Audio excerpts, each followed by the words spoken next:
أن سيدنا ونبينا ومولانا محمدا عبده ورسوله صلى الله تعالى عليه وعلى آله وصحبه وبارك وسلم تسليما كثيرا كثيرا.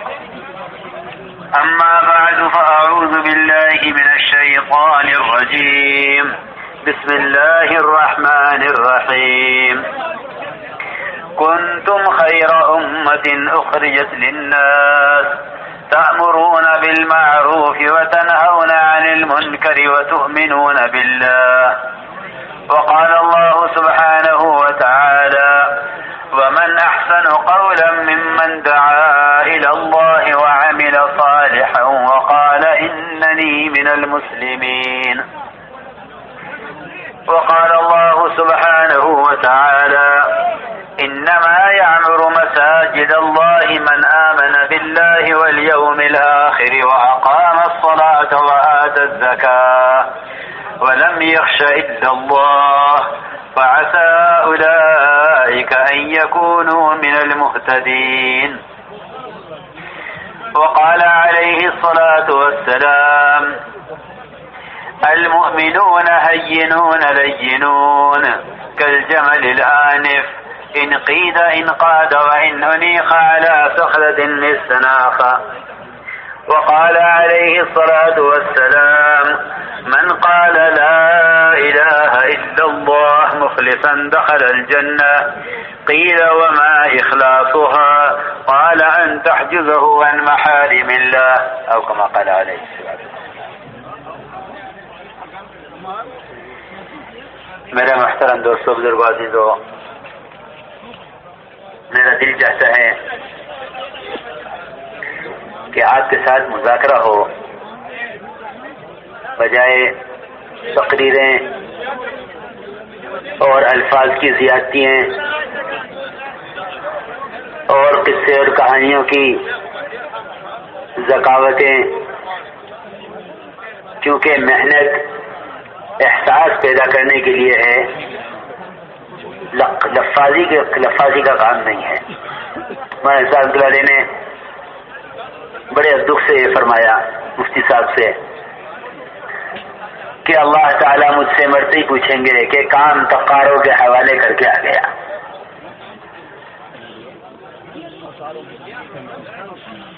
جو نعمت محنت بھی صحابہ کرام کے طریقے محنت کے ساتھ لازم کی گئی ہو، اس کا الفاظ میں تقریروں میں سمجھنا ناممکن بات ہے. ہمارا موضوع بیان نہیں ہے، ہمارا موضوع تذکیر ہے. تقریر موضوع نہیں ہے، تذکیر ہے. اس لیے کہ تذکیر ہی مومن کے لیے نفع بخش ہے. اس لیے جو کام صحابہ کے طریقہ محنت سے سمجھ میں آئے گا، وہ کسی کتاب سے، کسی بیان سے، کسی تقریر سے سمجھ میں نہیں آئے گا. اس لیے میرا تو آپ کے ساتھ ایک مذاکرہ ہے، اور جو باتیں میں عرض کروں وہ تمام باتیں کرنے سے متعلق نہیں ہیں، بلکہ وہ تمام باتیں کرنے سے متعلق ہیں. اگر عملی طور پر اس کو کیا گیا تو ہدایت کی ضمانت ہے، ہدایت کی ضمانت ہے. اگر عملی طور پر جو میں عرض کروں گا اس کو کیا گیا تو ہدایت اور تربیت کی ضمانت ہے. امید نہیں بلکہ ضمانت ہے، کیونکہ اللہ رب العزت نے اس طریقہ جہد پر ہدایت کا وعدہ کیا ہے جو طریقہ جہد محمد صلی اللہ علیہ وسلم اور آپ کے صحابہ کا ہے. اس سے ہٹ کر کوئی محنت، کوئی کوشش، خواہ وہ کتنی مشہور ہو دنیا میں، اس کے کرنے والے کتنی زیادہ کیوں نہ ہوں، وہ محنت، کوشش اللہ کی قسم نہ ہدایت دلوانے والی ہے، نہ اللہ کے قریب کرنے والی ہے، نہ دنیا اور آخرت میں اس کا کوئی نتیجہ ظاہر ہونے والا ہے۔ امام مالک رحمۃ اللہ کا قول ہے، اس امت کے بعد والے سدھر نہیں سکتے جب تک امت بعین ہی وہ نہ کرے جو امت کے پہلوں نے کیا ہے۔ میرے نزدیک سارے معاملات کی درستگی اور سارے معاشرے کا سدھار اور ایمان کی حقیقت کا حاصل ہونا اور عبادات میں کمال، یہ سب کا سب صرف اس طریقہ محنت پر موقوف ہے جو طریقہ محنت محمد صلی اللہ علیہ وسلم اور آپ کے صحابہ کا ہے۔ میں اس بات کو اکثر سوچتا ہوں کہ ہمارے کام میں رواج کتنا داخل ہو چکا ہے اور اس کا نقصان کیا ہو رہا ہے۔ میرے نزدیک یہ کوئی چیز نہیں ہے کہ کس نے کتنے گھنٹے بیان کر لیا۔ میرے نزدیک سب سے اہم بات یہ ہے، حضرت کی بات ہے کہ ہدایت اور نور ہدایت تو دلوں میں اتنا ہی اترے گا جتنی محنت صحابہ کرام کی محنت کے مشابہ ہوگی، اور جتنی محنت ان کی محنت کے مشابہ نہ ہوگی، نہ اس پر تربیت ہے، نہ نصرت ہے، اور نہ اس پر ہدایت کا کوئی وعدہ ہے۔ اس لیے سارا مجمع نئے پرانے سب اس بات کو طے فرما لیں کہ ہمیں اپنی محنت کو سنت کے تابع اور صحابہ کرام کے طریقہ محنت کے مشابہ کرنا ہے، اس لیے کہ اللہ رب العزت نے ہدایت اسی طریقہ جوہد میں رکھی ہے جو طریقہ جوہد محمد صلی اللہ علیہ وسلم اور آپ کے صحابہ کا ہے۔ ہمیں وہ طریقہ محنت اس دعوت کی نقل حرکت سے اس طریقہ محنت کو زندہ کرنا ہے جو طریقہ محنت ہدایت کے لیے یقینی ہے۔ اللہ تعالیٰ کا فرمانا والذین جاہدوا فینا لنہدینہم سبلنا، کہ ہدایت، میرے دوستوں بزرگوں عزیزوں، ذہن سے یہ نکال دو کہ دین مقصود ہے اور وہ کسی بھی راستے سے حاصل کیا جا سکتا ہے، اس لیے کہ کسی چیز تک پہنچنے کے وسائل جب تک وہ وسائل سنت کے مطابق نہ ہوں، وہ وسائل کبھی بھی اس ہدایت اور اعمال کی طرف رہبری نہیں کر سکتے اور نہیں پہنچا سکتے جو وسائل سنت کے مطابق نہ ہوں۔ یہ بات نہیں ہے کہ کسی بھی طریقہ محنت سے ہدایت مل جائے گی، بلکہ وہ طریقہ محنت متعین ہے جو طریقہ محنت محمد صلی اللہ علیہ وسلم اور آپ کے صحابہ کا تھا۔ ہمیں اس محنت میں ان کی مشابہت مطلوب ہے۔ میں عرض کروں گا کہ سب سے بڑی مایا جس پر پورے دین کا مدار ہے، ایمان، اس کے حاصل کرنے کا سنت طریقہ کیا ہے، اس کے حاصل کرنے کا سنت طریقہ کیا ہے۔ صرف ایمان کی بحثیں پڑھ لینا یہ ایمان کے حصول کا طریقہ نہیں ہے، بلکہ ایمان کے بگاڑ کے ماحول سے لوگوں کو نکال کر لانا ایمان کی تجدید اور ایمان کی تقویت اور ایمان سیکھنے کے عنوان پر یہ صحابہ اکرام کا معمول ہے اور صحابہ کا طریقہ ہے۔ معاذ بن جبل، عبداللہ بن رواحہ، عمر بن خطاب، ابی بن کعب، ابو ہریرہ رضی اللہ عنہم اجمعین، ان میں افقہ الناس بھی ہیں، عالم الناس بھی ہیں، ابی بن کعب اقرأ الناس بھی ہیں، سب سے بڑے قاری، سب سے بڑے عالم، انہیں وہ بھی ہیں جن کے بارے میں فرمایا ہے کہ میرے بعد نبی ہو سکتے تھے تو عمر نبی ہو سکتے تھے۔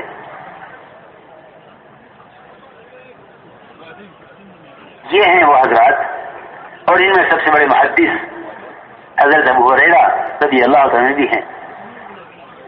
ان سب کا معمول جو ہمیں صحابہ کی سیرت میں ملا ہے وہ ایک ایک صحابی کے پاس جانا اور انہیں دعوت دے کر ایمان سیکھنے کے عنوان پر ایمان کے حلقوں میں لا کر جوڑنا۔ یہ میں اپنی پچھلی بات پر ہوں کہ یقین کے سیکھنے کا وہ طریقہ جو طریقہ صحابہ اکرام کا تھا، وہ طریقہ ہمیں ہر مسجد کی جماعت کو وہ طریقہ مطلوب ہے، ہر مسجد کی جماعت کو۔ میرے دوستوں عزیزوں، اس محنت کا طریقہ محنت سے ہٹ کر محض تقریروں پر آ جانا یہ بڑے نقصان اور بڑے خسارے کی بات ہے، کیونکہ تربیت اسی طریقہ محنت میں ہے جو طریقہ محنت محمد صلی اللہ علیہ وسلم اور آپ کے صحابہ کا ہے۔ میں نے ان صحابہ کے نام لیے ہیں، ان کا معمول یہ ہے، ان کا معمول یہ تھا کہ یہ ایک ایک کی اس سے ملاقات کرتے اور خوشامد کرتے۔ اجلس بنا نؤمن ساعة، قم بنا نؤمن ساعة، تعال بنا نؤمن ساعة، اٹھو ہمارے ساتھ، چلو ہمارے ساتھ، آؤ ہمارے ساتھ، بیٹھو ہمارے ساتھ۔ حضرت عمر رضی اللہ عنہ خود فرماتے ہیں کہ میں مسجد میں ایمان کا حلقہ قائم کر کے تمہیں یہاں اس لیے جوڑتا ہوں تاکہ میرے خود ایمان میں زیادتی ہو، میرے ایمان میں ترقی ہو۔ اس لیے میرا دل چاہتا ہے کہ میں ساتھ ساتھ یہ بات عرض کروں کہ مسجد کی جماعت کا کام یہ نہیں ہے کہ وہ مسجد کو عمل سے اور مغیبات کے تذکروں کے حلقوں سے خالی چھوڑ کر ملاقاتوں میں نکل جائے اور جہاں جو مسلمان ملے اس کے کان میں دین کی بات ڈال کر سمجھے کہ میری ذمہ داری پوری ہو گئی ہے۔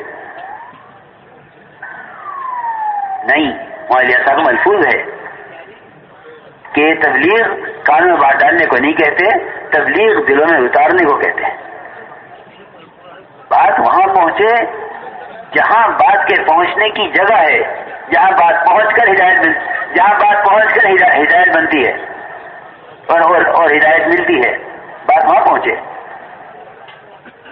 دلوں میں اترنے کی جگہ سوائے مسجد کے کوئی نہیں ہے، اس لیے ہر مسجد کی جماعت کا کام یہ ہے اور اس کے گشتوں کا مقصد یہ ہے کہ میں کس طرح ایمان والوں کو بازاروں کے، گھروں کے، ظلمتوں کے، گناہوں کے، اللہ سے دوری کے ماحول سے نکال کر اللہ کے قریب لے آؤں۔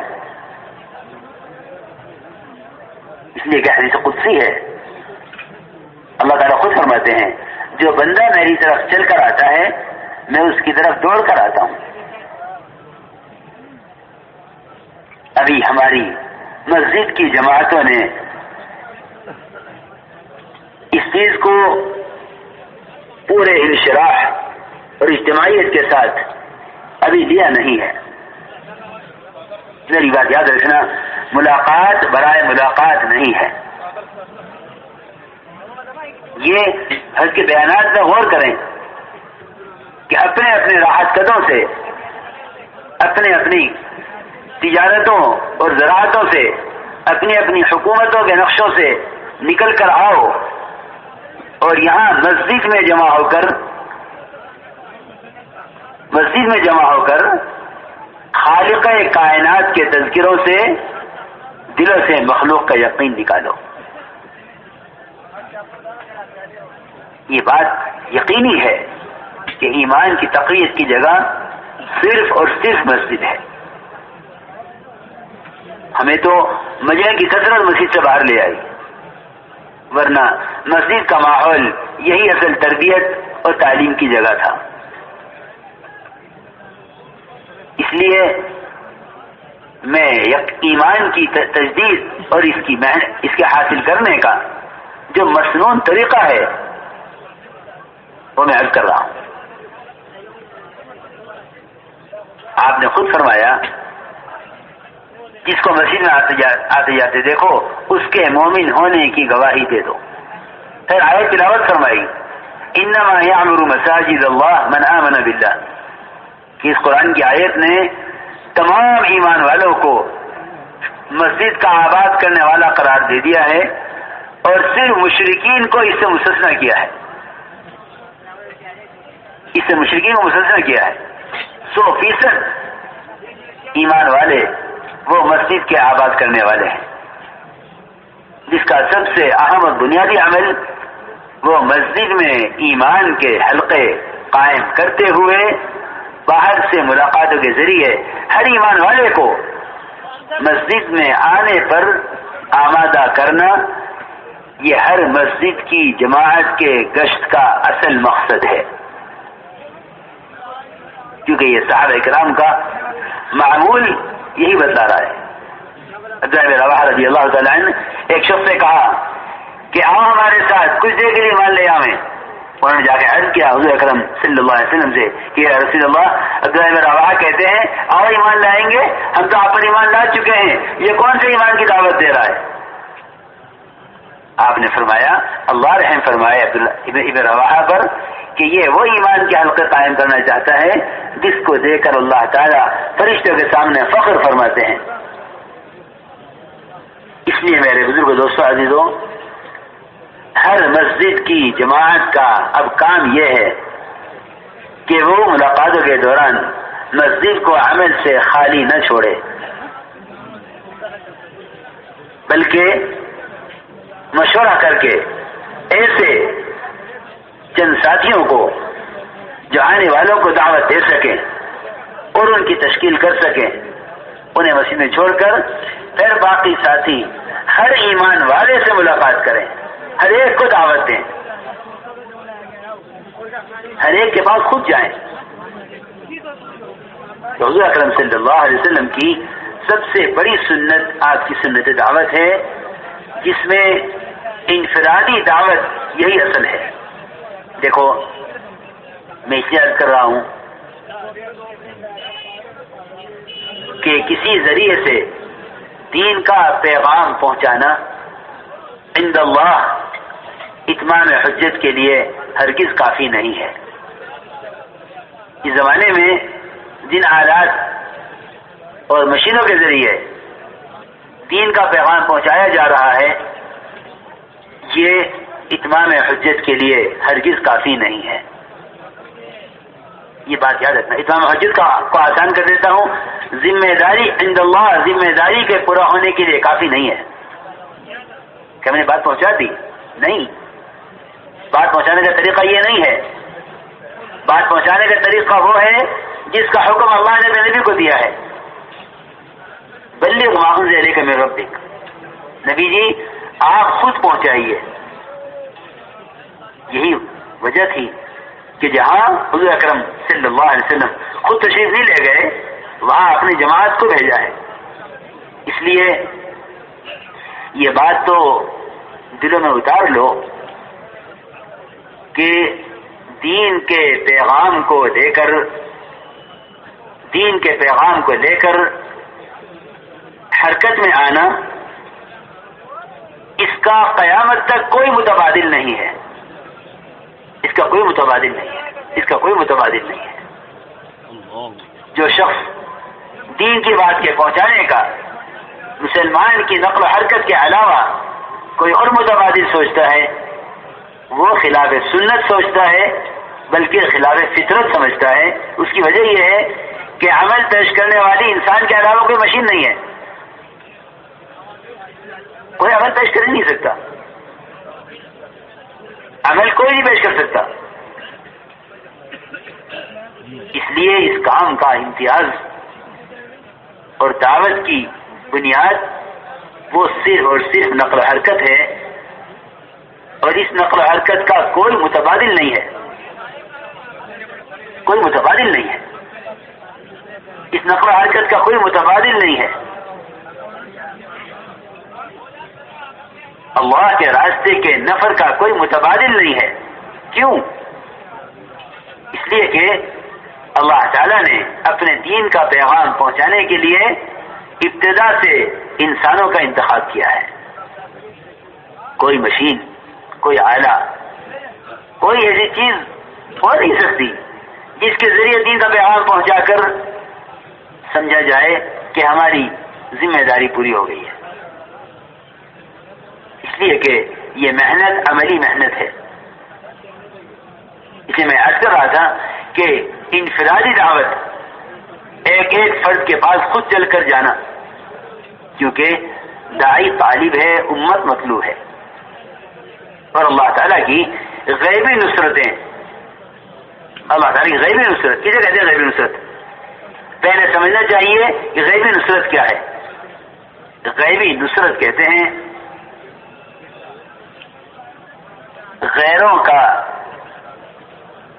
غیروں کے اسلام قبول کرنے پر مجبور ہو جانا اور انہیں اس کے علاوہ کوئی راستہ نظر نہ آئے، یہ غیبی نصرت ہے۔ کیونکہ غیبی نصرت داعی کا اپنے مقصد میں کامیاب ہونا ہے، نہ کہ محض ضرورت میں کامیاب ہو جانا، نہ کہ محض اپنی ضرورت میں ظاہر کے خلاف کامیاب ہو جانا۔ یہ غیبی نصرت نہیں ہے۔ غیبی نصرت داعی کا اپنے مقصد میں کامیاب ہونا ہے۔ یہ غیبی نصرت انفرادی دعوت کے ساتھ ہے، یہ غیبی نصرت انفرادی دعوت کے ساتھ ہے۔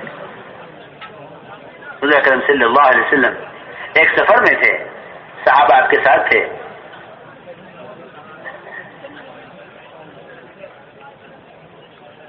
ایک شخص گزرتا ہوا نظر آیا آپ کو، آپ چل کر اس کے راستے پر آ گئے۔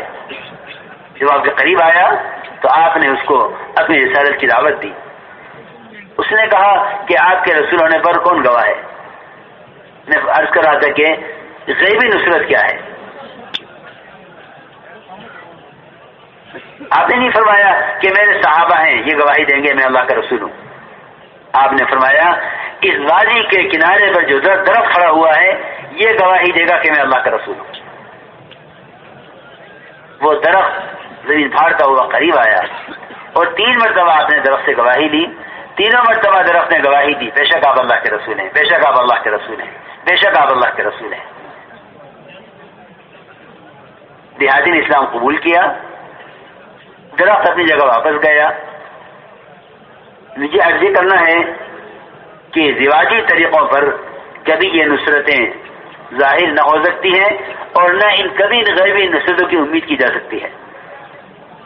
سمجھتے تھے رواجی طریقوں سے رواج ترقی کرے گا، دین ترقی نہیں کرے گا۔ اس لیے میں نے عرض کیا کہ انفرادی دعوت ایک ایک فرد کے پاس خود چل کر جانا اور مسجد کے فضائل بتلا کر مسجد کے ماحول میں آنے پر آمادہ کرنا، یہ اصل تربیت کا اور ایمان کی تقویت کا اصل ذریعہ یہ ہے، اصل راستہ یہ ہے۔ امام بخاری رحمۃ اللہ علیہ نے بخاری شریف باب قائم کیا ہے کہ کیا ایمانی مجالس سے ایمان کو تقویت ہوتی ہے؟ اللہ اکبر۔ ہم اپنی محنت میں طریقہ صحابہ سے اتنے دور نکل گئے کہ اب لوگ کہنے لگے ہیں کہ کیا یہ طریقہ ایمان سیکھنے کا رہ گیا؟ سوال کرتے ہیں کیا یہ تبلیغی طریقہ ایمان سیکھنے کا ہے؟ حالانکہ میں عرض کر رہا ہوں کہ امام بخاری رحمۃ اللہ علیہ نے بخاری نے باب قائم کیا ہے اور اس بات کو ثابت کیا ہے کہ ایمانی مجلسیں یہ ایمان کی ترقی کا سبب ہیں، اور معاذ بن جبل رضی اللہ تعالیٰ عنہ کے عمل سے یہ بات ثابت کی ہے کہ معاذ رضی اللہ تعالیٰ عنہ وہ لوگوں کی خوشامد کر کے کہتے تھے آؤ بیٹھو ہمارے ساتھ، اب میرا پر کچھ دیر کے لیے ایمان لے آنے۔ اس لیے میرے بزرگ دوستوں عزیزوں، سب سے ہی یہ درخواست ہے کہ اپنی مسجدوں میں ایمان کے اور مغیبات کے حلقے قائم کریں اور لوگوں سے ملاقاتیں کر کے خوشامد کر کے انہیں مسجد کے ماحول میں ایمان کے حلقوں میں لا کر جوڑیں کہ حضور اکرم صلی اللہ علیہ وسلم کے زمانے میں آپ نے ہر صحابی کو مسجد والا بنایا تھا۔ آندھی چلے تو مسجد کی طرف، بارش رک جائے تو مسجد کی طرف، بارش زیادہ ہو جائے تو مسجد کی طرف، بیماری آ جائے تو مسجد کی طرف، قرضہ ہو جائے تو مسجد کی طرف۔ امت کا عمومی رخ مسجد کی طرف تھا، امت کے مسائل کا حل مسجد سے متعلق تھا۔ میرے محترم دوستو، اس زمانے میں تو مسجد سے ایسی بے تعلقی ہے کہ نماز پڑھنے والوں کا تعلق مسجد سے صرف نماز کی حد تک ہے، حالانکہ نماز مسجد کا ایک عمل تھا۔ مسجد میں ایمان اور تعلیم اور قرآن کی سیکھنے کے حلقے لگے رہتے تھے، اسی درمیان نماز کھڑی ہو جاتی تھی۔ ابوبکر رضی اللہ عنہ بیان فرما رہے تھے، بیان کرتے کرتے فرمایا آؤ نماز پڑھ لیں۔ ابو امامہ باہلی رضی اللہ تعالی عنہ قرض سے تنگ آ کر مسجد میں بیٹھے ہوئے تھے۔ آپ نے پوچھا ابو امامہ مسجد میں کیوں اس وقت؟ عرض کیا کہ مجھ پر اتنا قرضہ ہے کہ میں اس قرض کی ادائیگی سے عاجز آ گیا ہوں۔ آپ اے ابو امامہ کیا ہم تمہیں ایسی دعائیں سکھلا دیں کہ اگر تم پر یمن کے پہاڑ جبل سیر کے برابر بھی تم پر قرضہ ہو تو آسانی سے ادا ہو جائے؟ عرض کیا ضرور فرمائیے۔ اس دعا کے مستحق ہوئے ہیں ابو امامہ رضی اللہ تعالی عنہ مسجد میں بیٹھنے کی وجہ سے کہ ابو امامہ ہم سے دعا سکھلاتے ہیں کہ اگر تم پر یمن کے پہاڑ کے برابر بھی قرضہ ہو تو اللہ تعالیٰ آسانی سے ادا کرا دے۔ اللهم إني أعوذ بك من الهم والحزن وأعوذ بك من العجز والكسل وأعوذ بك من الجبن والبخل وأعوذ بك من غلبة الدين وقهر الرجال۔ یہ دعا آپ نے ابو عمر رضی اللہ تعالیٰ کو اس وقت تعلیم دی جب وہ اپنے قلب کی تنگی سے تنگ آ کر مسجد میں آ کر بیٹھ گئے۔ میرے بزرگ دوستوں عزیزوں، مسجد کو نماز کے علاوہ وقت دینے کا مزاج نہیں ہے، حالانکہ وہی بات حضرت کی کہ جو چیز رواجی ہے وہ سمجھ میں آتی ہے، جو چیز رواج کے خلاف ہے وہ سمجھ میں نہیں آتی۔ عجیب تفسیر ہے علماء کی۔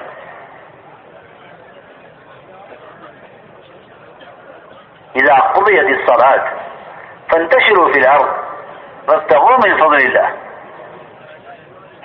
کہ یہ نماز ہو چکے تو پھیل جاؤ اللہ کی زمین میں، کہنے کے لیے اللہ کے فضل کو حاصل کرنے کے لیے۔ جس سے پوچھو گے وہ یہ کہے گا کہ ہاں نماز ہو چکی، تجارت کرو، نماز ہو چکی ہے تجارت کرو۔ ابن عباس رضی اللہ عنہ خود فرماتے ہیں کہ اس سے طلب رزق مراد نہیں ہے، اس سے طلب علم مراد ہے، اس سے طلب علم مراد ہے کہ نماز ہو چکی ہے کہ کیا کرو کہ کسی علمی حلقہ میں بیٹھ جاؤ، اور اگر تمہیں مسجد سے نکلنا ہے تو 3 کاموں کے لیے نکلو۔ مسلمان کی زیارت کے لیے، بیمار کی عیادت کے لیے، یا کسی جنازے کے ساتھ یا قبرستان تک جانے کے لیے. کہ میں اس لیے عرض کر رہا ہوں کہ لوگ جانتے نہیں ہیں، لوگ جانتے نہیں ہیں. کیا معلوم ہے کہ مسجد سے نماز کے بعد نکل جاؤ تجارت کے لیے؟ فرماتے ہیں کہ یہ تجارت کے لیے جا سکتا ہے، اجازت ہے. کیوں؟ اس لیے کہ ہم نے ممانعت کر دی تھی کہ اذان ہو چکی ہے، اب نماز تک تجارت نہیں ہے. اگر صحابہ کرام کو یہ نہ کہا جاتا کہ تجارت کر سکتے ہو تو صحابہ کرام تجارت ہمیشہ کے لیے چھوڑ دیتے. وہاں تعویلات نہیں ہوتی تھی، وہاں تو حکم کی تعمیل ہوتی تھی کہ حکم آ گیا ہے، چھوڑ دو تجارت، چھوڑ دی. اللہ نے فرمایا کہ نماز ہو چکی ہے، تم تجارت کر سکتے ہو. لیکن لکھا ہے میں نے، بلکہ خود ابن عباس رضی اللہ عنہ کی تفسیر میں یہ ہے کہ تجارت کے لیے جانا اباحت کے لیے ہے، تجارت کے لیے جانا اباحت کے لیے ہے، حکم اباحت کے لیے ہے. لیکن کسی علمی حلقے میں بیٹھ جانا یہ حکم استحباب کا ہے، یہ حکم استحباب کا ہے کہ نماز کے بعد کسی علمی مجلس میں بیٹھ جانا. فرماتے عمر رضی اللہ تعالیٰ عنہ اگر 3 کام نہ ہوتے دنیا میں تو میں دنیا چھوڑ کر اللہ سے جا ملتا. حضرت عمر فرماتے تھے اگر 3 کام دنیا میں نہ ہوتے تو میں دنیا چھوڑ کر اللہ سے جا ملتا. دنیا میں 3 کاموں کے لیے جی رہا ہوں.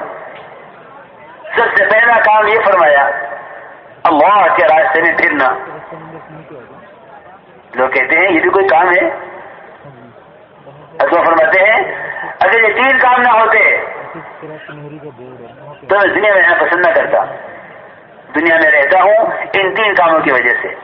پہلا کام اللہ کے راستے میں پھرنا، دوسرا کام اللہ کی زمین پر لمبے لمبے سجدے کرنا، اور تیسرا کام علم کی مجلسوں میں جم کر بیٹھنا اور علم کی باتوں کو چن چن کر اپنے اندر اس طرح پیدا کرنا جس طرح عمدہ کھجوریں چن چن کر کھائی جاتی ہیں.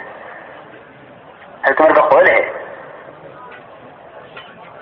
تو میں نے عرض کیا میں آپ حضرات سے بڑی یعنی لجاجت سے عرض کر رہا ہوں کہ اللہ کے واسطے اپنے طریقہ کار کو رواج سے بچا کر سنت کی طرف لاؤ. اپنے کام کو رواج سے بچا کر سنت کی طرف لاؤ. کیونکہ حضور اکرم صلی اللہ علیہ وسلم اور آپ کے صحابہ کی سنتیں اور ان کے طریقے صرف کھانے کمانے اور پہننے اوڑھنے تک محدود نہیں ہیں. میری بات یاد رکھنا. لوگ سمجھتے ہیں کہ سنت کا مطلب یہ ہے کہ وہ سنت عبادت سے متعلق ہے، یا وہ سنت معاشرے سے متعلق ہے، یا وہ سنت معاملہ سے متعلق ہے. نہیں، یاد رکھنا کہ جس طرح ایک ضرورت اس کے پورا کرنے کا سنت طریقہ متعین ہے، بالکل اسی طرح دعوت الی اللہ جو مہا سنت ہے، اہم سنت ہے، اس کا بھی طریقہ متعین ہے. اس کو ہمیں رواج سے بچا کر سنت کی طرف لانا ہے. اس لیے میں بار بار عرض کر رہا ہوں کہ مسجد کی جماعت کا کام یہ ہے کہ ہر ایمان والے سے ملاقات کریں، گھر پر ہو یا بازار میں ہو، گلی میں ہو، راستے پر ہو، ہوٹل میں ہو یا کسی بھی ماحول میں ہو. کسی مسلمان کو یہ سوچ کر چھوڑ دینا کہ یہ مسجد میں آنے کے لائق نہیں ہے، یہ بڑی ناسمجھی کی بات ہے. کیونکہ ایک عام سے عام مسلمان کا مقام بیت اللہ سے اونچا ہے، اور ساری دنیا کی مسجدیں بیت اللہ کے تابع ہیں. ایک عام سے عام مسلمان کا مقام بیت اللہ سے اونچا ہے. ہر ایمان والے کو مسجد کے ماحول میں آنے پر آمادہ کرنا اور مسجد کے ماحول میں لا کر بات کرنا یہ مطلوب ہے، یہ اصل ہے. میری بات یاد رکھنا، ملاقات برائے ملاقات نہیں ہے. ملاقات تو اللہ کی طرف لانے کے لیے اور تربیت کے ماحول میں تربیت کے ماحول تک پہنچانے کے لیے ہے۔ حدیث میں آتا ہے اللہ تعالی مسجد میں آنے والے سے اس سے بھی زیادہ مل کر خوش ہوتے ہیں جتنا کوئی اپنے دوست سے مدت کے بعد مل کر خوش ہوتا ہے۔ آپ غور کریں، جب آنے والے سے مل کر، حدیث میں لفظ ہے یہ تبشبش، اللہ کو بشاشت ہوتی ہے، خوشی ہوتی ہے آنے والے کے لیے۔ بشاشت کا ہونا یعنی چہرہ کھل جاوے ملاقات کر کے، اسے کہتے ہیں بشاشت۔ کہ حدیث میں ہے کہ اللہ تعالیٰ مسجد میں آنے والے سے مل کر اس طرح خوش ہوتے ہیں جیسے کوئی میرے دوست سے مدت کے بعد مل کر خوش ہوتا ہے۔ اور یہ بات یاد رکھنا کہ مسجد کے ماحول میں جو بات سمجھ میں آئے گی وہ باہر کسی میں کیا آپ حضرات کو اشکال نہ ہو، کسی اچھے سے اچھے ماحول میں، کسی اچھے سے اچھے ماحول میں وہ بات سمجھ میں نہیں آ سکتی جو بات مسجد کے ماحول میں سمجھ میں آئے گی۔ طفیل بن عمرو دوسی رضی اللہ عنہ ایک صحابی ہیں۔ میں بتاتا ہوں کہ آپ کی دعوت کا اثر کیوں تھا۔ جب یہ آئے مکہ مکرمہ، اہل مکہ نے کہا طفیل نہ محمد صلی اللہ علیہ وسلم کی بات سننا نہ ان سے بات کرنا، جو ان کی بات سنتا ہے ان کا ہو جاتا ہے، نہ ان سے بات کرنا نہ ان کی بات سننا۔ تو حضرت طفیل بن عمرو دوسی رضی اللہ عنہ کہ میں نے اپنے کان روئی سے بند کر لیے کہ میں آپ کی بات سننا نہیں چاہتا، کان بند کر لیے، میں آپ کی بات سننا نہیں چاہتا تھا۔ کرواتے ہیں کہ میں کانوں کو بند کر کے مسجد حرام میں داخل ہوا، حضور اکرم صلی اللہ علیہ وسلم کعبے کے پاس نماز پڑھ رہے تھے۔ مسجد میں آ کر میرے دل نے کہا اندر سے کہ طفیل تجھے ان کی بات سننی چاہیے۔ فرماتے ہیں میں نے کانوں سے روئی نکالی، حالانکہ اتنی ضد تھی آپ کی بات سے کہ کانوں میں روئی ڈال کر آئے تھے کہ میں کوئی بات سننا نہیں چاہتا، لیکن فرماتے ہیں کہ مسجد میں داخل ہوا اور بات سنی، اور بات سن کر اسلام قبول کیا، اور فوراً عرض کیا کہ رسول اللہ میں اپنے قوم کو جا کر دعوت دیتا ہوں۔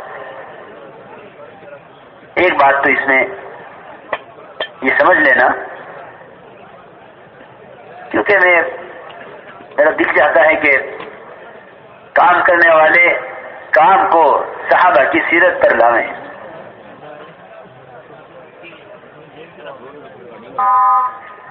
حضور اکرم صلی اللہ علیہ وسلم کے پاس وفد ثقیف آیا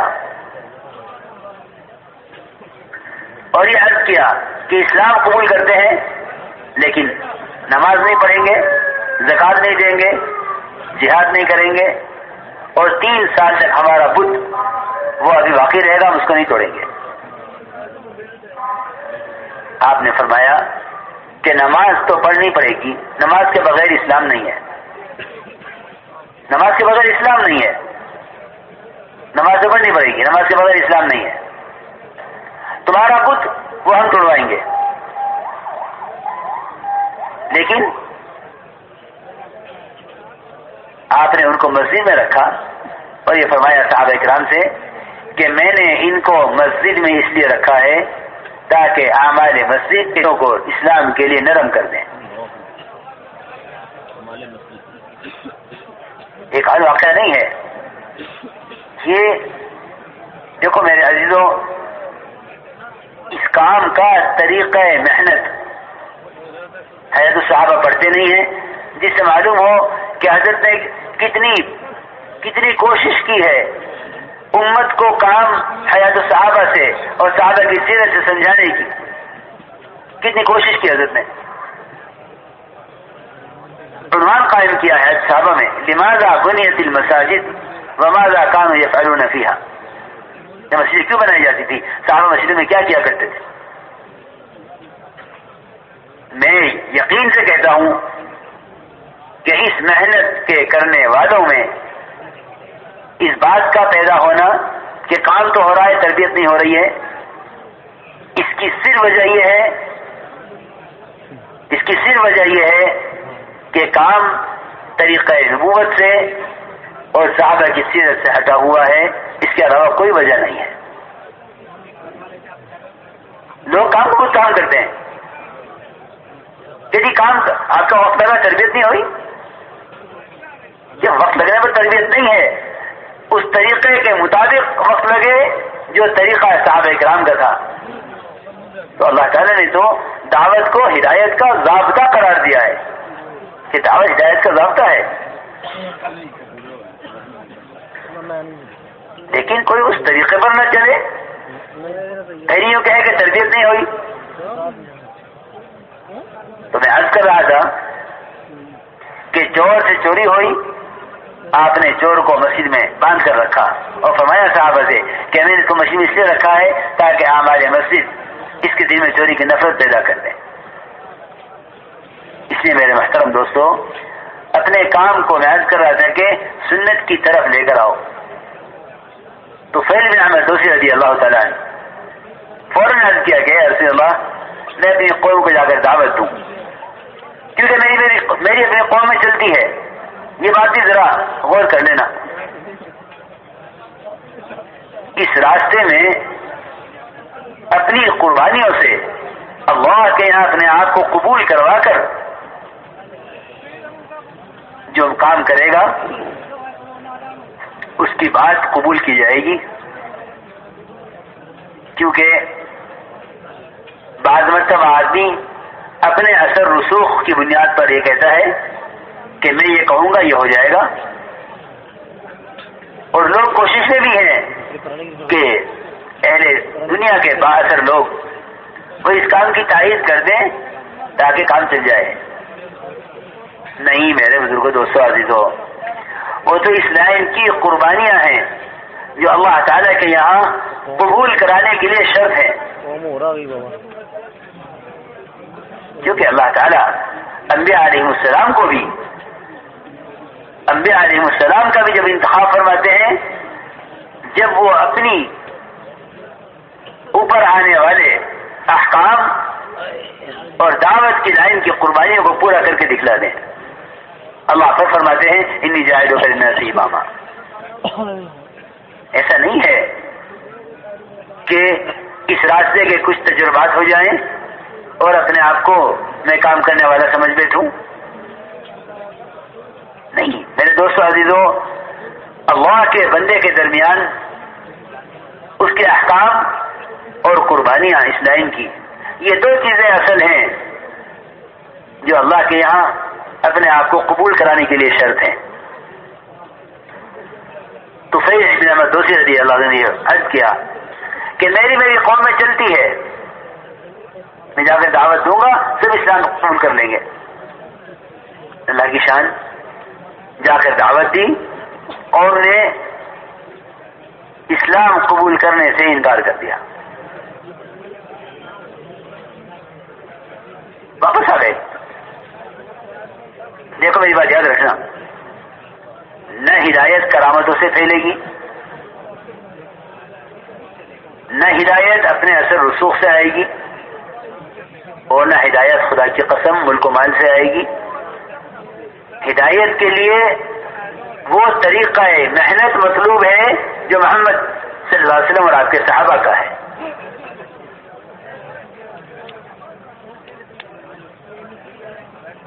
آ کر عرض کیا کہ رسول اللہ، میرا قبیلہ دوست یہ تو اسلام لانے سے انکار کر رہا ہے، آپ ان کے لیے بس دعا کر دیجئے یہ ہلاک ہو جائیں۔ فرمایا نہیں، تو پھر تم محنت کرو، ہم دعا کرتے ہیں، جاؤ محنت کرو، تمہارے جیسے ہیرے اور بھی ہیں اس میں۔ اللہ کی شان، سارے محدثین کے امام ابو ہریرہ رضی اللہ تعالیٰ عنہ، وہ ان کے قبیلے کے ان کی دعوت پر اسلام میں داخل ہوئے اور سب سے بڑے محدث بنے انہی کے قبیلے کے، قبیلے دوست کے۔ فرمایا ہے طفیل، تمہارے جیسے ہیرے اور بھی ہیں تمہاری قوم میں، جاؤ محنت کرو۔ عرض کیا کہ اے رسول اللہ، کوئی ایسی نشانی میرے ساتھ ہو جائے جس سے ان کو دعوت دینے میری مدد ہو. میں عرض کر رہا تھا کہ کرامتوں سے بھی کام نہیں چلے گا.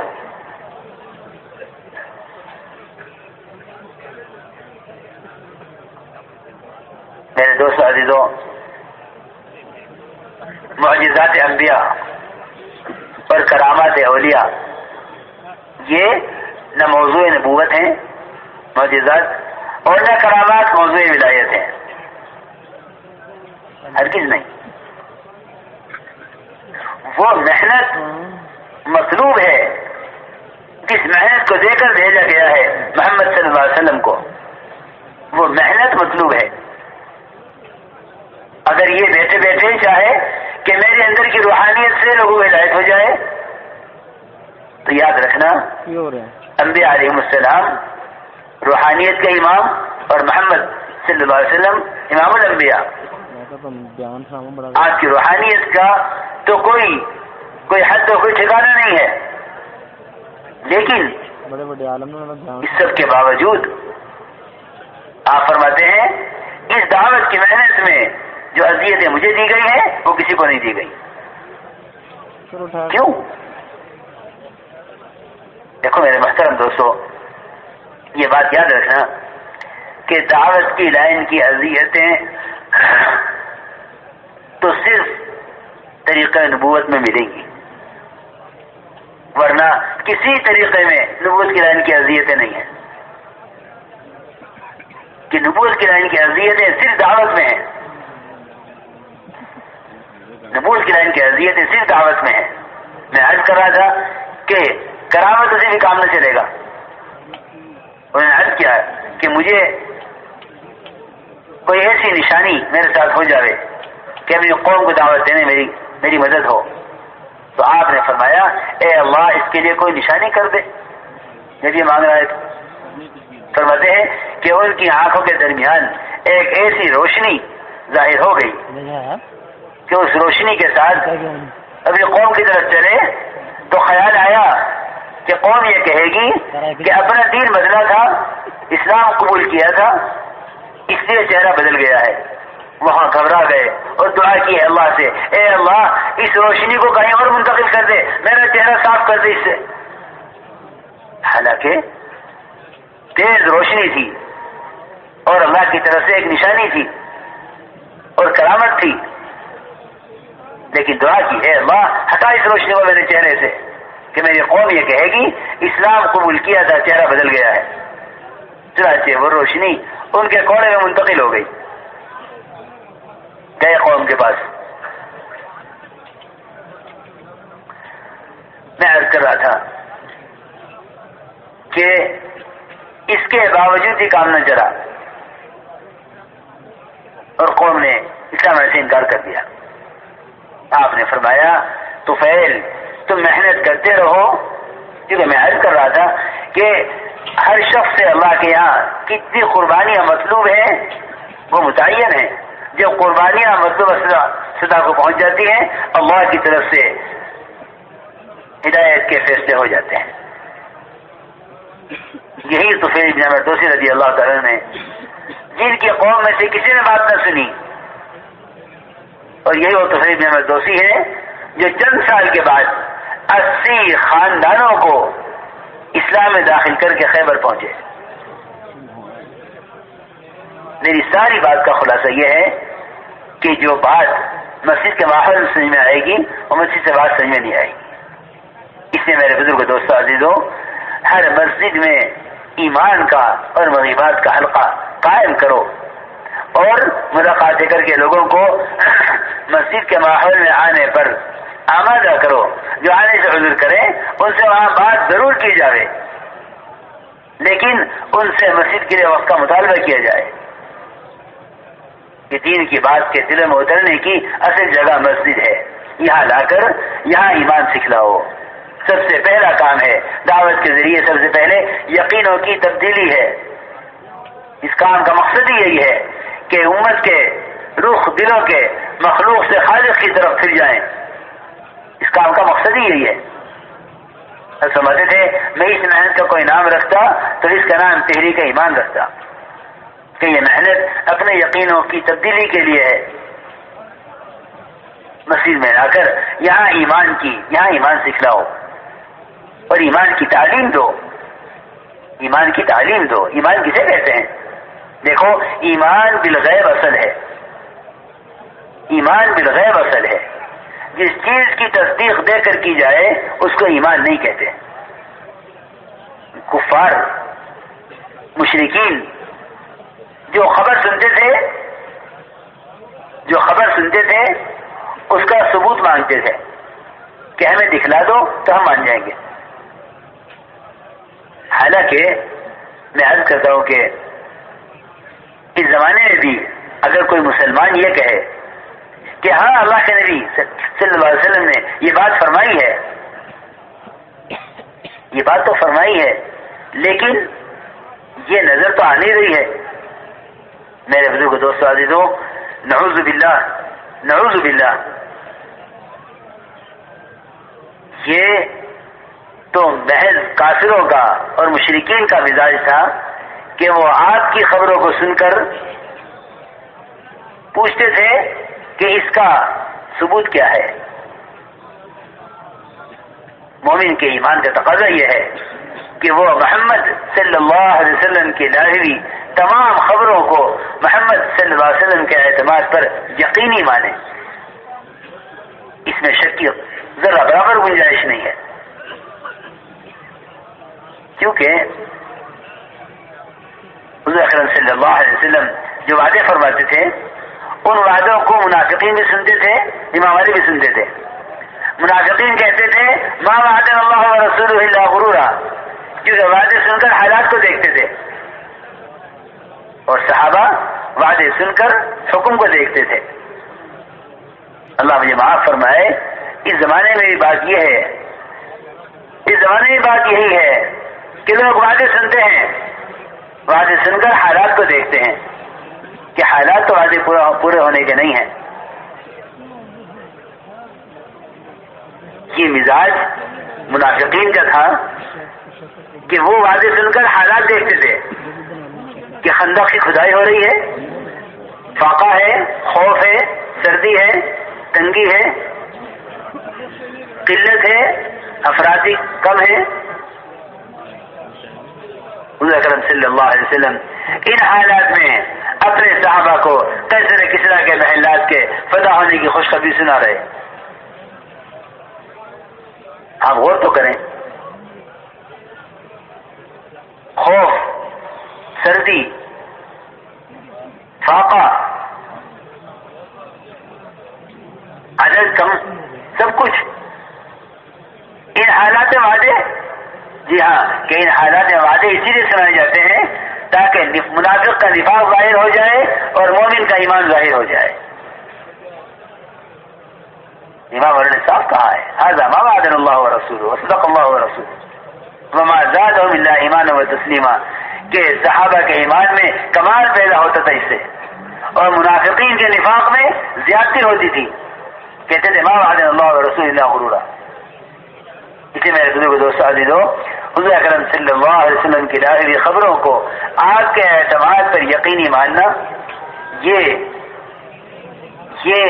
ہر ایمان والے کے ذمہ فرض عین ہے، کیونکہ اتنا ایمان سیکھنا فرض عین ہے جو مومن کو حرام سے روک دے. اس لیے میرے بزرگ دوستو عزیزو، مسجد کے ماحول میں لا کر یہاں یہ بات سمجھاؤ کہ کرنے والی ذات صرف اللہ کی ہے. جتنا کائنات کا نظام پھیلا ہوا ہے، یہ نظام کائنات اللہ کے تعارف کے لیے ہے، اللہ سے استفادے کے لیے نہیں ہے. سمجھتے تھے اللہ کی ذات عالی سے فائدہ اٹھانے کے لیے تو کائنات کا یقین نکلنا شرط ہے. اللہ کی ذات سے استفادے کے لیے کائنات کا یقین نکلنا شرط ہے. کائنات کا یقین قدرت سے استفادے میں سب سے بڑی رکاوٹ ہے. اس لیے نظام کائنات محض اللہ کے تعارف کے لیے ہے. محض اللہ کے قرآن کی آیتوں کا خلاصہ یہی ہے، ساری قرآن کی آیتوں کا خلاصہ یہی ہے کہ نظام کائنات اللہ کے تعارف کے لیے ہے. بس اللہ تک وہ پہنچے گا جو نظام کائنات کا ابراہیم علیہ السلام کی طرح انکار کرتا چلا جاوے وہ پہنچ جائے گا، کیونکہ توجیہ کہتے ہی اس کو ہیں۔ میرے دوستو عزیزوں، قبلے کی طرف منہ کریں یا مشرق کی طرف منہ کریں، مغرب کی طرف منہ کریں، یہ اس کو نہیں کہتے توجیہ۔ توجیہ کہتے ہیں دل کے رخ کے صحیح ہونے کو۔ ابراہیم علیہ السلام نے تمام شکلوں کا انکار کر کے اس کا اعلان کر دیا کہ میں نے اپنے رخ کو بنے ہوئے سے بنانے والے کی طرف پھیر لیا ہے۔ دیکھو یہ کہنا بہت آسان ہے، لیکن اللہ تعالی کسی بھی ایمان والے کے ایمان پر آمنا کہنے پر اس کے ایمان کو قبول نہیں فرمائیں گے جب تک اس کو آزما کر نہ دیکھ لیں۔ یہ آزمائش تھی ابراہیم علیہ السلام کی کہ ہمیں دیکھنا ہے کہ رخ صحیح ہو گیا یا نہیں۔ ساری نمرودیت خلاف ہو گئی اور ابراہیم علیہ السلام کو آگ میں ڈالا جانا طے کیا گیا۔ یہ سارا امتحان ہے، کیونکہ میرے دوستو عزیزوں، سچ بولنا کمال نہیں ہے، سچ پر جمنا کمال ہے۔ سچ بولنا کمال نہیں ہے، سچ بولنے پر آنے والے حالات میں اپنی سچ پر جمنا یہ کمال ہے۔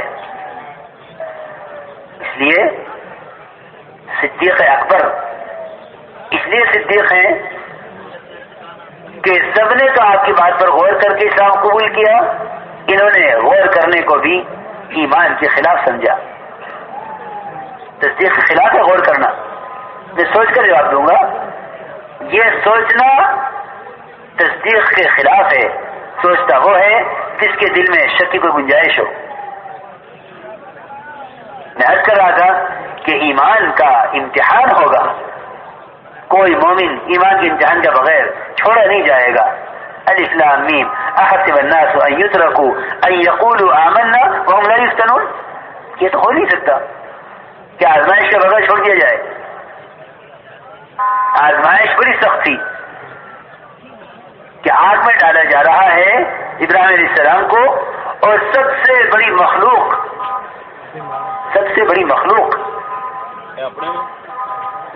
جبرائیل، وہ اپنے ساتھ سمندر اور پہاڑوں کے فرشتے کو لے کر کہ بتائیے کیا چاہتے ہیں؟ اس پہاڑ کو یہاں سے لے جاؤں یا اس آگ کو پانی کے سیلاب سے ختم کر دوں؟ فرمائیے کیا چاہتے ہیں؟ میرے دوستو عزیزوں، اس موقع پر یہ کہنا اما الیک فلا، کہنا آپ کی حاجت نہیں ہے، اس کو ایمان کہتے ہیں، اس کو ایمان کہتے ہیں۔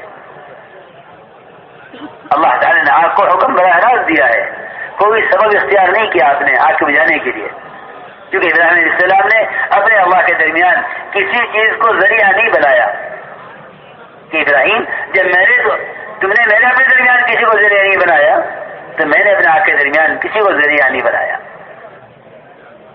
توجیہ اس کو کہتے ہیں کہ دل کا رخ محض اللہ کی طرف پھر جائے۔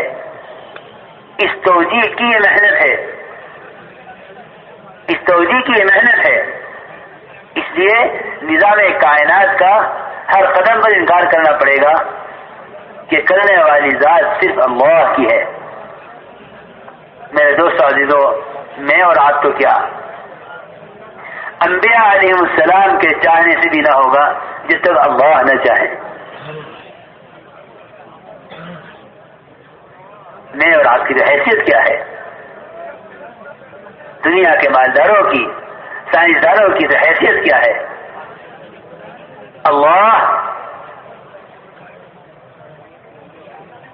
اللہ کو پہچانو، اللہ کون ہے؟ میں عرض کر رہا ہوں کہ انبیاء علیہ السلام کی چاہت پر بھی نہ ہوگا جب تک اللہ نہ چاہے۔ ہمارے لیے تو انشاءاللہ کہہ دینا ایک زبان پر رٹا ہوا جملہ ہے اور ایک معمولی بات ہے، کہتے ہوئے نہیں سوچتے کیا کہہ رہے ہیں، بھول جاتے ہیں، کوئی یاد دلا دیتا ہے تو کہہ بھی دیتے ہیں انشاءاللہ۔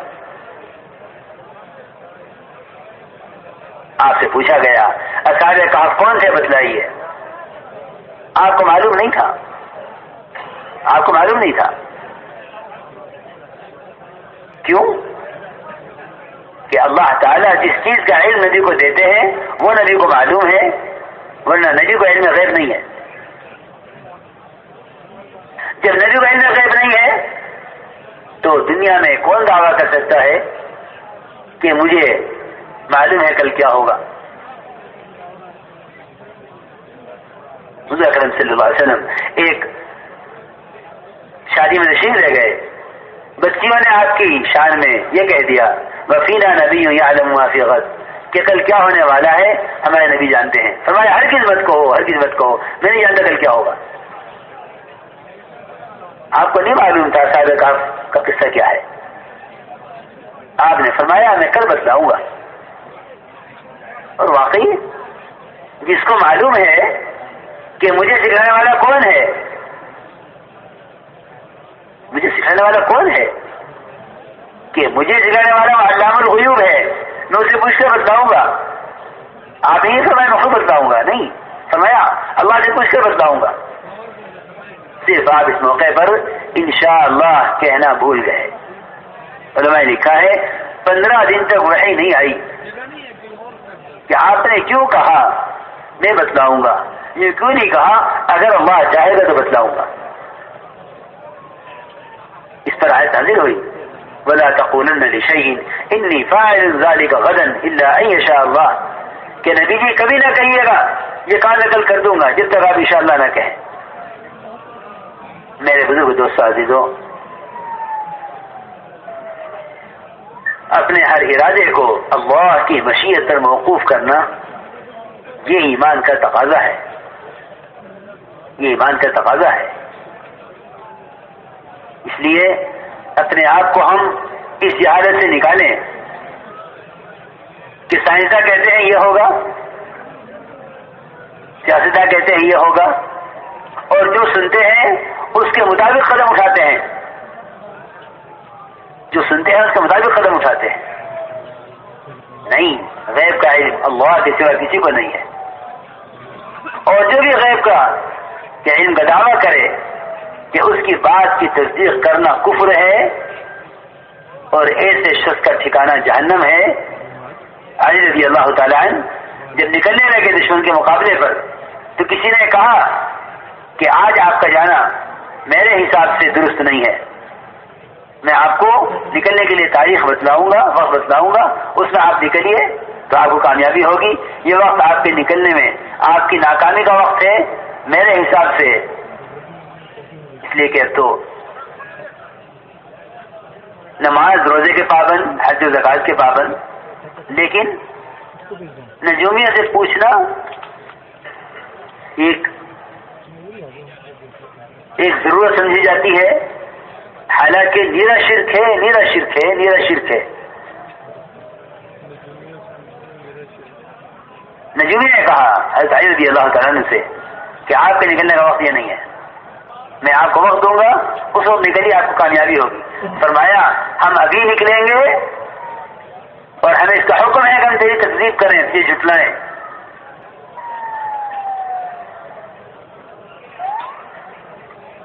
نجومی نے کہا کہ میں بتلا دوں گا کہ آپ کے گھوڑی کے پیٹ میں کیا ہے۔ فرمایا کہ اللہ جانتا ہے کیا ہے، اور جو تیری بات کی تصدیق کرے گا اس کا ٹھکانہ جہنم ہے۔ فرمایا المنجم کالکافر والکافر فی النار۔ میں عرض کر رہا تھا کہ غیب کا علم اللہ کے سوا کسی کو نہیں ہے، غیب کا علم اللہ کے سوا کسی کو نہیں ہے۔ اس لیے میں عرض کر رہا کہ جتنا ظاہری نظام ہے اس کا انکار کیا کرو قدرت کے مقابلے میں۔ یہ ایمان سب سے پہلے اس کا تقاضا کرتا ہے۔ اس لیے میری سب سے درخواست ہے کہ بھائی اپنے بیانات میں ایمانیات غالب رکھو، یہ ہمارے کام کا امتیاز ہے اور یہ کام کی روح ہے، اس کی جم کر دعوت دیا کرو۔ قصے کہانی اور مضامین کی طرف نہ جاؤ، صحابہ کرام حضور اکرم صلی اللہ علیہ وسلم کے ساتھ اس طرح رہتے کہ آپ ہر وقت اللہ کے تذکروں میں یا اس کے احکام کے تذکروں میں یا اس کی صفات کے تذکروں میں. اب تو ہمارا مزاج یہ بن گیا کہ جس کو جتنی زیادہ معلومات ہو اس پر مجتمع ہو جاتا ہے. ایسا ہونا یہ چاہیے کہ اللہ کی تذکروں کی وہ مجلسیں ہوں جس سے دلوں کے اندر اللہ کی ہیبت اور خوف پیدا ہو. حضور اکرم صلی اللہ علیہ وسلم نکلے اپنے حجرے سے باہر، دیکھا بھیڑ لگی ہوئی ہے. فرمایا کون ہے یہ، کیا ہو رہا ہے؟ لوگوں نے کہا کہ یا رسول اللہ یہ ایک علامہ ہے. فرمایا علامہ کس چیز کو کہتے ہیں؟ من علامت. صحابہ نے عرض کیا کہ یہ وہ آدمی ہے جو عرب کے انصاب کو، رشتے ناتوں کو، عرب کی قصے کہانیوں کو اور عرب کے اچھے برے حالات کو سب سے زیادہ جاننے والا ہے. آپ نے صحابہ سے فرمایا ارے چھوڑ بھی ان کو، آپ بیٹھ ہم اللہ کے تذکرے کریں. آپ ان صحابہ کو الگ لے کر بیٹھے کہ ہم اللہ کے تذکرے کریں. اسے میرے دوستو عزیزوں، ایمانیات ہمارے کام میں غالب رہنی چاہیے. یہ پہلا سبب ہے یقین کی تقویت کا کہ انبیاء علیہ السلام کے واقعات کثرت سے بیان کیا کرو، کیونکہ انبیاء علیہ السلام کے واقعات کا بیان کرنا دلوں کے جماؤ کا سبب ہے. حضور اکرم صلی اللہ علیہ وسلم پر نبیوں کے واقعات اس لیے وحی کیے گئے ہیں تاکہ آپ کے دل میں جماؤ پیدا کریں. اللہ تعالیٰ خود فرماتے ہیں وَكُلًّا نَقُصُّ عَلَيْكَ مِنْ أَنْبَاءِ الرُّسُلِ مَا نُثَبِّتُ بِهِ فُؤَادَكَ کہ نبی جی ہم آپ کے دل کو جمانے کے لیے آپ پر نبیوں کے واقعات وحی کرتے ہیں. اسے میرے دوستو عزیزو، انبیاء علیہ السلام کے واقعات کا بیان کرنا یہ سب سے پہلا سبب ہے دلوں کے اندر یقین کی تقویت کا اور دلوں کے جماؤ کا.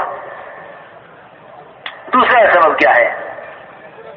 صحابہ کرام کے ساتھ جتنی اللہ تعالیٰ کی غیبی نصرتیں ہیں، ہمارے درمیان تو دنیا اور اہل دنیا کے تجربے ان کے تذکرے ہوتے ہیں جس سے مادے کا یقین اور چیزوں کا یقین بڑھ رہا ہے. ہمیں چاہیے دیکھو یہ ہمارا موضوع ہے کہ صحابہ اکرام کے ساتھ جو کچھ ظاہر کے خلاف ہوا ہے اسے زیادہ بیان کیا کرو. اس سے ہمارا یقین شکلوں سے اور ظاہر سے غیب کی اور اللہ تعالیٰ کے احکام کی طرف پھرے گا. میں عرض کر رہا تھا کہ اب تو غیب کی خبریں لوگ اس طرح دینے لگے ہیں گویا ان کو غیب کا علم ہو گیا ہے. حالانکہ 4 باتیں تو ایسی ہیں جو اللہ کسی کو کوئی جانتا ہی نہیں ہے. اللہ جانتے ہیں قیامت کب قائم ہوگی، اللہ جانتے ہیں بارش کب برسے گی. یہ کہتے ہیں ماہر موسمیات بتائیں گے بارش کب ہوگی. نہیں میرے دوست عزیزو، دیکھو میں سچی کہہ رہا ہوں، اللہ کے غیر کی خبروں کا انکار کرنا ہی اللہ کی ذات عالی سے فائدہ اٹھانے کا راستہ ہے. جب چاہو جہاں چاہو بارش دے دو، جب چاہو جہاں چاہو بارش دے دو، لیکن اس کے لیے شرط یہ ہے کہ صاف انکار کرنا پڑے گا. جتنا بھی اللہ کا غیر ہے اس کا صاف انکار کرنا پڑے گا. اللہ کی ذات سے فائدہ اٹھانے کے لیے صاف انکار کرو، کیونکہ جس طرح اللہ کے غیر کو نہیں معلوم قیامت کب قائم ہوگی، اللہ کے غیر کو نہیں معلوم بارش کب برسے گی. ماہر موسمیات کہتے ہیں بارش ہوگی تو انہیں امید، وہ کہیں گے بارش نہیں ہوگی تو یہ بارش سے نا امید ہو جاتے ہیں. ایک صحابی جنہیں جیل کے اندر غسل کی حاجت پیش آ گئی، جیلر سے کہا کہ مجھے پانی چاہیے غسل کے لیے. اس نے کہا کہ پانی غسل کے لیے نہیں ملے گا، پانی صرف پینے کا ملے گا، تھوڑا پانی. فرمایا کہ میں آج کا پینے کا پانی اور آئندہ کل کا پانی مجھے ایک ساتھ دے دو، میں 2 دن تک پیاس کو صبر کر لوں گا لیکن نماز کو صبر نہیں کر سکتا. ہمارے جیسا نہیں تھا کوئی کہ میں تو مکلف ہی نہیں ہوں. اب تو یہ بات عام ہے کہ میں تو مکلف ہی نہیں ہوں، کیونکہ غسل نہیں ہے اور پانی نہیں ہے. دین کے اندر مجبوریاں پیدا کرنا یہ اللہ کی غیبی نصرتوں سے محروم ہونا ہے. صحابی نے کہا کہ نہیں، مجھے آپ پینے کا پانی کل کا اور آج کا دونوں اکٹھا دے دو، میں غسل کروں گا اور 2 دن پانی نہیں پیوں گا، صبر کر لوں گا کہ مجھے نماز پڑھنی ہے. جیلر نے کہا نہیں ملے گا پانی، کل کا پانی کل ملے گا، آج کا پانی آج ملے گا، اکٹھا پانی ہم نہیں دیں گے ایک دن میں.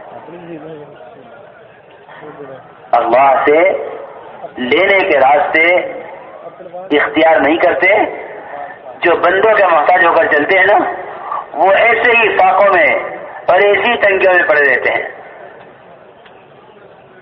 اللہ سے لینے کے راستے تو اللہ کے احکامات ہیں. ایسا مجھے نماز پڑھنی ہے کہ میرا بندہ عبادت کرنا چاہتا ہے اور اس کو پانی نہیں مل رہا ہے. روایت میں ہے کہ بادل آیا اور جیل میں داخل ہوا اور صحابی کے اوپر برسا. صحابی نے غسل کیا، کیونکہ بادل کا پانی تو اس کو تو قرآن میں مائے مبارک فرمایا ہے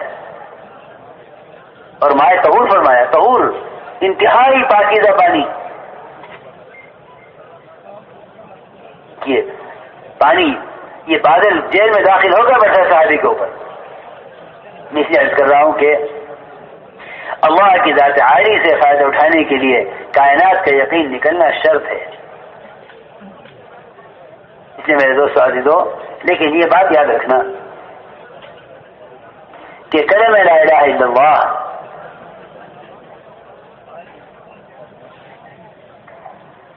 اس کا تقاضا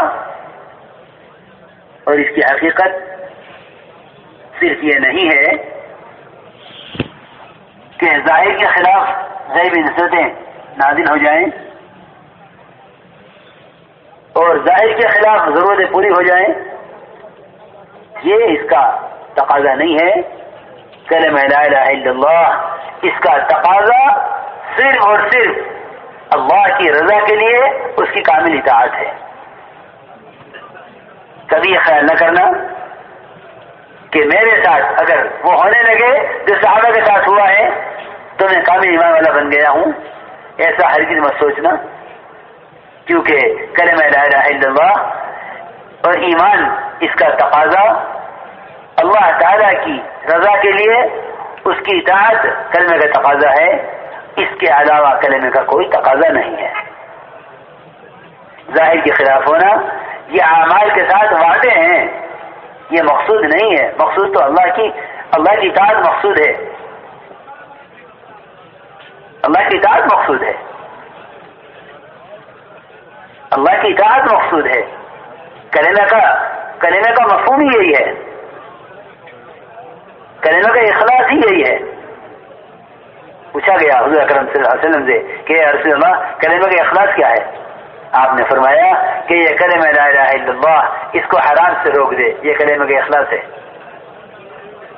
اس لیے ایمان کو ایمان کی علامتوں کے ساتھ بیان کرو. ایمان کو ایمان کی علامتوں کے ساتھ بیان کرو. ایک صحابی نے پوچھا حضور اکرم صلی اللہ علیہ وسلم سے کہ یا رسول اللہ ایمان کسے کہتے ہیں؟ آپ نے فرمایا جب تجھے نیکی خوش کرے اور گناہ غمگین کرے جان لے کہ تو مومن ہے. یہ آپ نے ایمان کی علامت بیان فرمائی. جب تجھے نیکی خوش کرے اور گناہ غمگین کرے جان لے کہ تو مومن ہے. یہ ایمان کی علامت بیان فرمائی ہے. ہم میں سے ہر ایک اس پر غور کرے کہ آیا نیکی سے خوشی ہوتی ہے اور گناہ سے کوئی غم ہوتا ہے؟ کہ میرے دوستو عزیزو، ایمان کو ایمان کی علامتوں کے ساتھ بیان کرو اور اپنے اندر ایمان کی علامتوں کو تلاش کیا کرو. اپنے اندر ایمان کی علامتوں کو تلاش کیا کرو. اور یاد رکھنا کہ ایمان کی علامتیں تو مومن کے اندر اس سے بھی زیادہ واضح ہیں. جتنا دوپہر کا زوال کے وقت سورج واضح ہو، اس سے کہیں زیادہ مومن پر علامت ایمان واضح ہوتی ہیں اور ظاہر ہوتی ہیں کہ مومن تو سر سے لے کر پیر تک سنتوں سے ایسا مزین ہے کہ اس مومن کی ظاہری حیت کو دیکھ کر کہا جائے گا کہ یہ ایمان والا ہے. ایک جماعت آپ کی خدمت میں حاضر ہوئی, ایک جماعت آپ کی خدمت میں حاضر ہوئی, 7 آدمی تھے. صحابی فرماتے ہیں کہ میں ان میں 7واں تھا.